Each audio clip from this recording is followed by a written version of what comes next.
Islamic viewer कैसे हैं आप सब। उम्मीद करती हूँ सब खैरियत से होंगे। आज मैं आप लोगों के लिए लाई हूँ न्यू नावल जिसका नाम है शम्स अलगर। इसे एपिसोड नंबर 1 इसे तहरीर किया है हस्नी कमल ने। तो चलिए आज के एपिसोड स्टार्ट करते हैं। वो अपना फ़ोन हॉस्पिटल में ही भूल गया था। जब वो हॉस्पिटल लौटा तो सेल पर 22 मिस कॉल्स देखा इसने फ़ौरन ही मौज़म को कॉल बैक किया। हेलो, कहाँ हो तुम जानिश? सुबह से तुम्हें कॉल्स कर रहा हूँ, इतना भी क्या लापरवाह हो ना यार।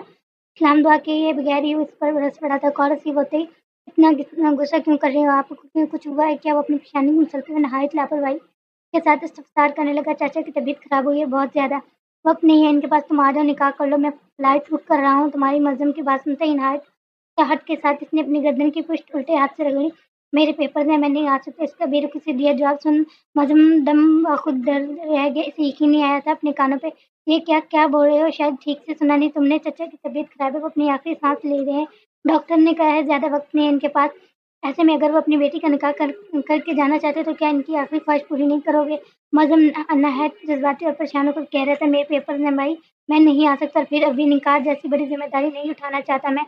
अपनी बात कहते ही मुकब्बल को बोलने का मौका दिए बगैर इसने कॉल डिस्कनेक्ट कर दी। पूरी रात कॉल्स पर कॉल्स आती रही इसके सारे कजन्स की, इसके सारे रिश्तेदारों के, हत्ता कि इसकी दादी और वालदा की भी, लेकिन इसने कॉल नहीं उठाई। फिर इसने फोन साइलेंट पर लगा दिया और आराम से सो गया। दूसरी सुबह वो नहाकर निकला और यूनि जाने के लिए तैयार होने लगा और डार्क ग्रीन कलर की शर्ट पर क्रीम कलर की पैंट जेब तन किया। वो खूबसूरत लग रहा था। दूधिया कलाई पर अभी वो वॉच पहनने ही लगा था जब सेल की स्क्रीन पर नजर पड़ी। वो ठहर गया। स्क्रीन एक नंबर शो कर रही थी, नाम नहीं आ रहा था इसका, लेकिन इस नंबर को देखने के बाद वो हिल नहीं सका। वो जानता था कॉल किसकी और ये पहली बार था जब वो जिंदगी में इसे कॉल कर रही थी। बार बार मैसेजेस आ रहे थे, प्लीज़ कॉल रिसीव करो, प्लीज़ कॉल रिसीव करो, यहाँ तक कि 2 मैसेजेस हो चुके थे रात से अब तक। हेलो, शायद तरस से ही खाया था जो कॉल रिसीव की। मैं बरीरा बात कर रही हूँ, जानसी और मेहनसा और जख्म ज़दा आवाज़ थी जिसके कानों की स्मार्ट से टकराई। कॉल रिसीव करते ही ओ तुम, ऐसा तासुर दिया जैसे जानता ही ना हो कि ये नंबर इसका है।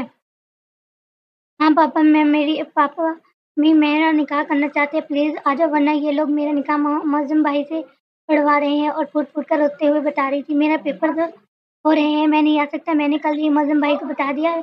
ये बात अगर इंतजार कर सकती है तो कर लो, वरना इसने अपनी बात संजीदगी कहकर अधूरी छोड़ दी। मगर मतलब साफ था, मुकब्बल समझ गई थी। मैं तो इंतजार करने के लिए तैयार हूँ, लेकिन पापा नहीं करेंगे। अपनी आँख के सामने मेरा निकाह होते देखना चाहते हैं, प्लीज़ आ जाओ ना। वो बच्चों की तरह रोते हुए मिन्नत कर रही थी कि आ जाओ, और वो सिर्फ 15 साल की तो थी। तुम बाप बेटी के ड्रामे खत्म ही नहीं होते। दुनिया की सारी खूबसूरत लड़कियों को छोड़कर क्या तुम जैसी मोटी पर काली रह गई है?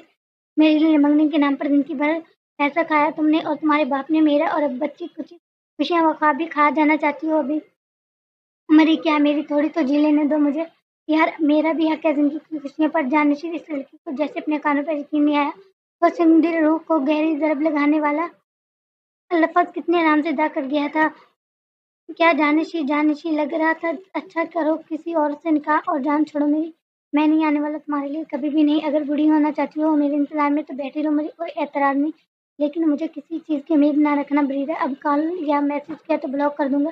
अपनी बात पार्ट वन रोटे लहजे में कहने के बाद कॉल डिस्कनेक्ट कर दी। इसने ये जानने की कोशिश नहीं की कि खबर पर क्या बीती, क्या गुजरी, वो कैसे रोई, वो कैसे तड़पी, वो कैसे बिलखती हुई खुद को संभालती अपने बीमार बाप को देखने लगी जिससे बड़ी मिन्नतें करके आखिरी बार इस सितमगर से खुद बात करने की इजाज़त ली थी।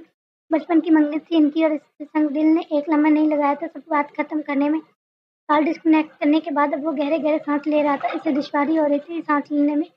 बेचारा वकान सड़क घड़ी के माने चल गुस्से में बेड पर पटकने वाले अंदाज में फेंक कर अब वो आईने में खुद को देखने लगा था। पहले तो आईने में इसका अक्स नजर आ रहा था, लेकिन फिर आसपास से जैसे इस पर धुंध छाती जा रही थी, सफेद धुंध, और फिर एक रात मंजर नजर आने लगे। मैं कहीं कहीं रही हूँ ना, हम मीनाल से करेंगे मंगनी। और वो खूबसूरत तो कम से कम वो सोफे पर अकेला बैठा हुआ था। टीवी पर चलने वाले कार्टून से ज्यादा तो कमरे से आने वाली आवाजें इसके कानों की समाज से टकरा रही थी। हर रोज की तरह लड़ाई जारी थी। इन्हें लड़ने के लिए किसी खास वजह की जरूरत नहीं होती। इनके 7 साल बेटे की मंगनी की बात हम बरीरा से करेंगे। मेरा इकलौता बेटा है, तुम्हारी भांजी भी तुम्हारी तरह जुबान दराज होगी। मैं अपने बेटे की जिंदगी जहन्नम नहीं बनाना चाहती, इसलिए अपने भाई की बेटी लाऊंगा। खूबसूरत ना हो, लेकिन घर में कम से कम सुकून होगा। इसके जैसे मेरे भाई के घर में होता है। तबरेज़ साहब चीख कर बोले, इनका तंसिर तेज़ था। नसीर भरी हुई, शायद इनका ब्लड प्रेशर हाई हो रहा था, लेकिन किसे प्रभाती में लाने दूंगी तो लाऊंगे ना हिना बेगम साहब। खासा चैलेंज के लहजे में गोया ही, मेरा अभी इकलौता बेटा है, इसके लिए मैं खूबसूरत सी लड़की लाना चाहती हूँ। तुम्हारे भाई की बदसूरत मोटी बेटी ने इस छोटे से बच्चे ने अब रिमोट से एलसीडी का वॉल्यूम बढ़ा दिया था। वो फिल कर चुका था वॉल्यूम को। इसके बावजूद कमरे से आने वाली आवाज़ें टीवी से आने वाली आवाज़ें से कहीं ज़्यादा थी, जिसके सबब वो परेशान होकर अब दोनों नन्हे हाथ अपने कानों पर रख रहा था। उसके कान सुरख पड़ गए थे। जब भी इसे गुस्सा आता वो चिड़चिड़ा हो जाता या शर्माता तो इसके कान खुद सुरख हो जाया करते थे। बरीरा में कोई बुराई नहीं है, अभी वो छोटी बच्ची है, 5 साल की। तबरेज़ साहब इनके रद में तेजी से बोले, तो यही तो मैं समझाने की कोशिश कर रही हूँ कि अभी मेरा बच्चा बहुत छोटा है, जब बड़ा हो जाएगा तो कर लेंगे मंगनी और शादियाँ। ये अम्मा को क्या जरूरत आन पड़ी है खामखा मेरे बच्चों की मंगनी करवाने की अभी से। और अगर इतनी ही मंगनी का शौक आ रहा है तो अपने बड़े बेटे से कहें। इनके भी तो 2 बेटे हैं, मेरे ही बच्चे के पीछे क्यों पड़ गई हैं हिना बेगम? खासा बिगड़ कर बोले थे। तबरेज़ साहब 4 बहन भाई हैं, जिनमें से इनका नंबर दूसरा था। बड़े भाई का नाम अरीफ था, जिनके 4 बच्चे, 2 बेटे मज़हम राफे और 2 बेटियां आयशा और ज़मर। फिर तबरेज़ साहब जिनका इकलौता बेटा जहांशीर है, तीसरे नंबर पर बहन जिसका नाम सोमल है। इनकी 2 बेटियां हैं अतीका और अलिशबा और एक बेटा ज़नम है। सबसे छोटे भाई हसन है, जिनकी एक बेटी है बरीरा। वो ट्रायलेंस के मरीज हैं और ज़्यादातर बीमार रहते हैं। पहले तो मेरी माँ के बारे में तमीज़ से बात करो, क्या मतलब है, पीछे पड़ गई है। मैं इनका बेटा हूँ और ये भाई साहब से ज़्यादा अच्छे हालात हैं मेरे हमारे, इसलिए बड़े मान से कहा इन्होंने मुझे और मैं इनका मान नहीं तोड़ सकता। इन्हें बेगम ने इन्हें जज्बा होकर कहते सुना, कौन सा मान? सबको पता है तुम ही हो जो अम्मा की सुनती हो, सिर्फ इसलिए तुमसे बोला। अगर एक भाई से कह देती तो ताइबा भाभी लड़ने न पहुंच जाती। बस करो लड़का औरत, बस करो, मैं थक गया हूँ तुझसे। खौम खा मेरी भाभी को घसीट रही हो, जबकि वो बेचारी तो अल्लाह की गायें हैं, तभी तो जॉइंट फैमिली में आज तक रह रही हैं। तुमसे तो 2 साल नहीं रहा गया। तबरेज़ साहब अपने दोनों हाथ बेबसी के आंखों में इनके सामने जोड़ते हुए हार मानते हुए बोले, अंदाज में बोले, अल्लाह ताला की गाय, वो दोगली औरत है, 1 नंबर की। मुझे इस तरह की 2 चेहरे रखने नहीं आते, इसलिए आज की दुनिया की बुरियों कभी खुद सामने आके नहीं लड़ती। वो हमेशा भाई साहब को भेजती हैं लड़ने के लिए। और फिर भाई साहब भी तो कितने अच्छे हैं ना, इसके सुनते हैं। तुम्हारी तरह थोड़ी है जो मुझसे लड़ने खड़े हो जाते हैं हर बात में। हिना बेगम गुस्से से पागल होती हुए जा रही थी। इनका बेटा अभी सिर्फ 7 साल का था, जिसकी अभी से मंगनी कराई जा रही थी, वो भी बगैर इनकी रजामंदी व पसंद के। पहले तो मंगनी की ही खिलाफ थी, लेकिन जब इन्होंने देखा कि इनके लाखों मना करने के बावजूद भी इनका शौहर मंगनी करने से बात नहीं आ रहा, तो फिर इन्होंने बीच में अपनी भांजी का जिक्र करना शुरू कर दिया कि अगर मंगनी करनी है तो मैं अपनी भांजी से करूंगी। जिस पर लड़ाई मजीद तो वही पकड़ के, तुम अब बदतमीजी कर रही हो। तो बड़े साहब की शहादत की उंगली इनके सामने करते हुए एक लफ्ज चिताकर दांत कसते हुए बोले, वो ज़ब्त कर रहे थे अपने गुस्से को, जो नज़र भी आ रहा था। इसे बदतमीज़ी करना नहीं, हकीकत का आईना दिखाना कहते हैं। मैं अलग इसलिए होती हूँ ताकि मैं आराम से ज़िंदगी गुजार सकूँ, लड़ाई झगड़ा ना करूँ। लेकिन तुम्हारी माँ वहाँ बैठकर भी मेरे घर में हुक्म चला रही हैं, इन्हीं के फैसले चल रहे हैं यहाँ भी, और मेरी ज़िंदगी तक तो ठीक था, लेकिन अब वो मेरे बेटे की ज़िंदगी पर भी अपना हुक्म चला रही हैं, जो मैं बर्दाश्त नहीं करूँ। अभी इनका जुमला मुकम्मल भी नहीं होता कि तबरेज़ साहब ने इनके बाल पकड़कर झंझोड़ते हुए इनका मुँह बेड के गद्दे से लगाया और इनकी कमर पर मुक्के मारना शुरू कर दिए। बचाओ बचाओ, कोई है, तबरेज़ छोड़ो मुझे। इनकी चीखों की आवाज़ों से अब घर गूंज रहा था। छोटा बच्चा सहम कर बुरी तरह रोने लगा। इसका नन्हा सा दिल जोर-जोर से धड़क रहा था। वो चीखों की आवाज़ें किसी गैर की नहीं थी, इसकी अपनी सगी माँ की थी। एकदम वो सोफे से उतरकर अपनी माँ के कमरे की जानिब भागा ताकि इन्हें बचाए। दरवाजे का हैंडल थोड़ा ऊंचा था, इसका हाथ नहीं पहुंचा था वहां, इसलिए अपने घुटनों पर वजन देकर वो नीचे ऊंचा हुआ था। और दरवाजा खोलने के लिए जब इसने दरवाजा खोला तो जो मंजर इसकी आंखों के सामने था, तो इसका दिल हिल गया था। वो इसकी माँ थी, जिसे इसका बाप जानवरों की तरह मारा था। हाँ, इन दोनों की लड़ाई हुआ करती थी, मगर मारपीट पहली बार होती देख रहते इसकी नन्ही आंखें। मम्मा, वो इतना खौफजदा हो गया था किसी मंजर से कि बिल्कुल की कैफियत में चला गया। नन्हा सा दिल जैसे बंद होने को था। वो रात दानिश की जिंदगी की भयानक तरीन रात थी। इस रात के बाद इसकी माँ का साया हमेशा के लिए इसे छिन गया। जब दूसरी सुबह हिना बेगम के घर वाले इन्हें लेने आए तो तबरेज़ साहब ने जानिशीर को उनके साथ जाने नहीं दिया। डिवोर्स के बाद तबरेज़ साहब अपने बेटे को लेकर अपनी माँ के घर आ गए। कुछ वक्त तक वो वहीं रहे, लेकिन फिर उन्होंने दूसरी शादी कर ली और जानिशीर को इसकी दादी के पास छोड़कर खुद अपनी नई बीवी के साथ अलग घर में शिफ्ट हो गए। देखते देखते वो लड़का बिन माँ बाप का हो गया था।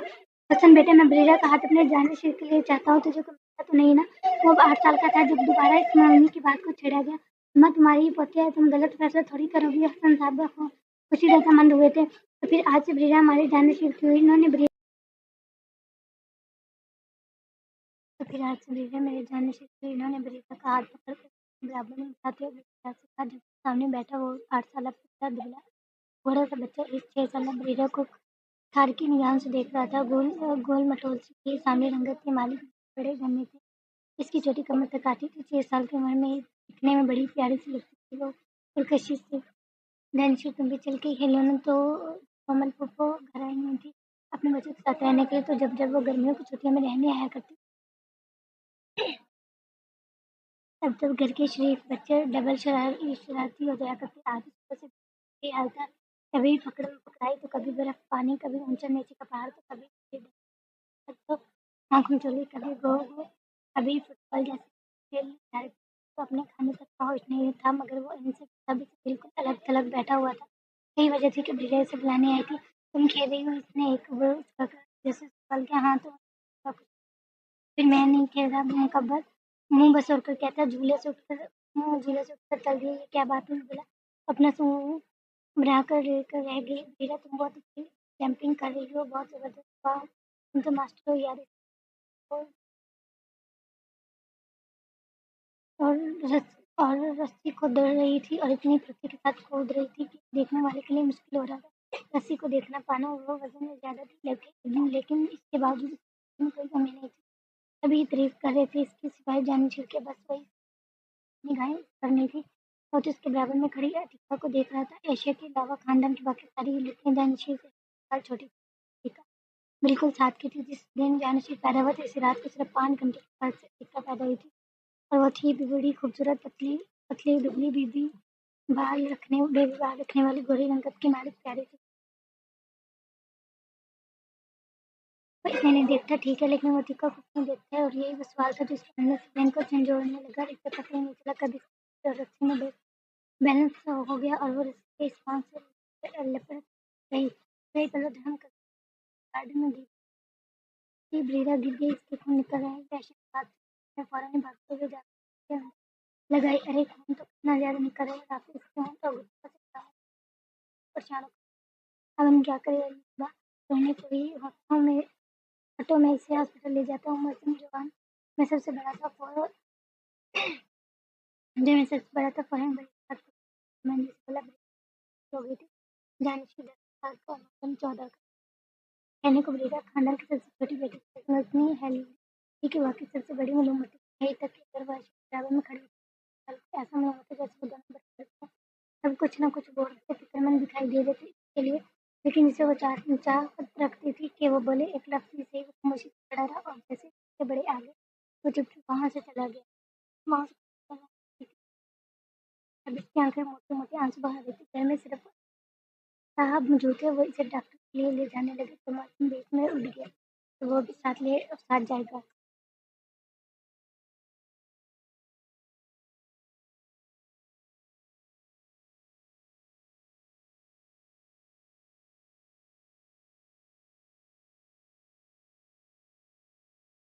मौसम बीच में जो ले जा वो दोनों बेटे के लिए नाम से हाथ थे पूरे अमसर से बढ़ा रही थी। जब इसकी पट्टी बांधी जा रही थी इसी दौरान इसकी आंखों से आंसू भी बहने जाते और इसी लम्हा किसी की नजर पर पड़ी। डॉक्टर कबीन इसी तरह डिजाइन किया गया था कि 2 कमरे थे और पार्टनर के बीच में शीशे का दरवाजा लगा हुआ था। वो लड़का डॉक्टर की कुर्सी अपने भारत पर बैठा अभी पर्चियों पर पेन चलाते हुए फाइलिंग वर्ड खेल ही रहा था जब चिंटू की आवाज ने किया और उसने कहा था खाने के जाएंगे। शीशे के इस पार देख सकता था जबकि दूसरी साइड लोग इसे देख नहीं सकते। उसने एक रोटी थी वो लड़की देखी। व्हाइट अंदरूनी टी शर्ट पर लड़कों की तरह खुली रेड जैकेट वाली शर्ट और ब्लैक जींस पहने वो लड़कियां जैसी लग रही। इतने तो लगी नहीं जितना शोर मचा रही है। तापस अपना सर झुकाते हुए बोला। इसकी मोटी मोटी सी आंखों से अभी भी आंसू जा रही थी जबकि पट्टी बन चुकी थी। लंबी लंबी पलकें खुली हुई थी। वो नहीं जानता क्यों अबूल, लेकिन अब वो पहले की तरह खेल नहीं पा रहा था। दरअसल लिख नहीं पा रहा था। वो हर थोड़ी देर बाद इसे देखता था, मजाक उड़ाते हुए हंसता कि देखने में कितनी बहादुर है, मगर रो कैसे रही है बच्चों की तरह। और वो बच्ची ही तो थी। 9 साल की। तापिश 14 साल का था, मगर मोटापे के सबब बड़ा अपनी उम्र से बड़ी जिससे सब तापिश इसे हम अपनी होमवर्क बैठा बाबा से लग हम इसे आइसक्रीम खिला देते हैं वो थोड़ा खुश हो जाएगी। बेटा बिल्कुल सुस्त गाड़ी थी। ठीक से टेक खिड़की से बाहर की तरफ देख रही थी। जब मजम ने इसे देखते हुए अपने वालिद से कहा। मरज़म फ्रंट पैसेंजर सीट पर बैठा हुआ था जबकि फ़रीदा बैक पैसेंजर सीट पर बिल्कुल अकेली बैठी थी। ठीक है, अभी आगे आइसक्रीम पार्लर आएगा, वहाँ रोक लो। तुम जाकर ले आना दोनों के लिए। अरीबा साहब मुस्कुराते हुए गोया हुए। हसन साहब डांस के लिए जाया करते थे तो इनकी ज़ौजा यास्मीन उनके साथ ही जाया करती थी। घर में अकेली बरीरा रह जाती तो अपने ताया के बच्चों के साथ ही रहती। पूरा दिन इसलिए मज़ा आता बिल्कुल वैसे ही रखता जैसे अपनी बहन भाइयों का रखता। मम्मा क्या मैं खूबसूरत नहीं हूँ? यास्मीन बेगम इसके बाल बना रही थी जब अचानक इन्होंने अपनी बेटी को यह कहते सुना। ऐसा किसने कहा तुमसे? वो फौरन ही इसका बाजू नरमी से मुड़ते हुए फिक्रमंदी से पूछने जानने शुरू वो सिर्फ को देखते हैं। मम्मा वो खूबसूरत नहीं हूँ ना? मैं टिकट की तरह गोरी और पतली नहीं हूँ ना? और ये जुमले अदा करते हुए सिर्फ जानशी तेरे और सितमगारी के सबूत के साथ ही कमतरी का शिकार होने जा रही थी।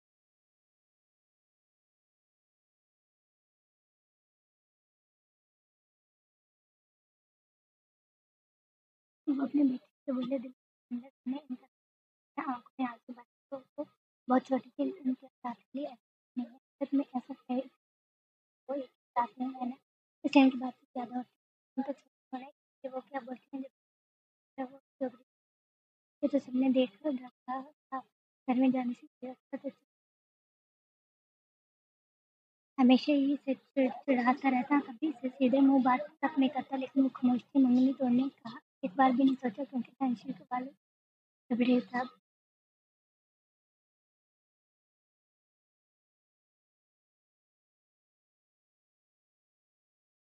खानदान के सबसे अमीर आदमी थे। अपने बेटे की जेब खर्च के तौर पर माँ बड़ी रकम भेजते थे। अम्मा को जिनमें से आधी मम्मी ने जाने से पहले आपको हीरा की फीस वगैरह जैसे यही कहती थी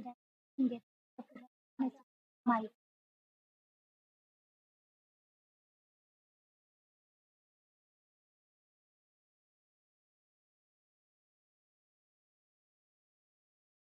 इंसान बीमारी रहती थी। इनकी सारी जमा पूंजी दवाइयों में ही लग गई थी। वो लोग दिन ब दिन बहुत जाने जा रहे थे। कहाँ जाए तो कुछ नहीं होता। पूरे खानदान में सारी पैसे पानी की तरह जाते थे। हसन साहब की दवाइयों में हालत तो ये हो गई थी कि वो ब्रेरा की स्कूल की फीस तक नहीं भर सकते थे। अगर अम्मा ब्रेरा के नाम पर भी इन्हें अच्छी खासी रकम ना दिया करती तो हर महीने तो इनके लिए गुजर बसर करना भी मुश्किल हो गया। एक तरफ से जानशी के पैसे से हसन साहब का घर चल रहा था। ऐसे में जानशी का खर्चा ब्रेरा के लिए बहुत अच्छा था। तो खोना नहीं चाहती थी। इन्हें लगा वक्त के साथ साथ सब सही हो जाएगा, इसलिए अपनी बेटी को बहलाने और समझाने लगी। साथ साथ अभी पतले होने और डाइटिंग करने का मशवरा देना शुरू कर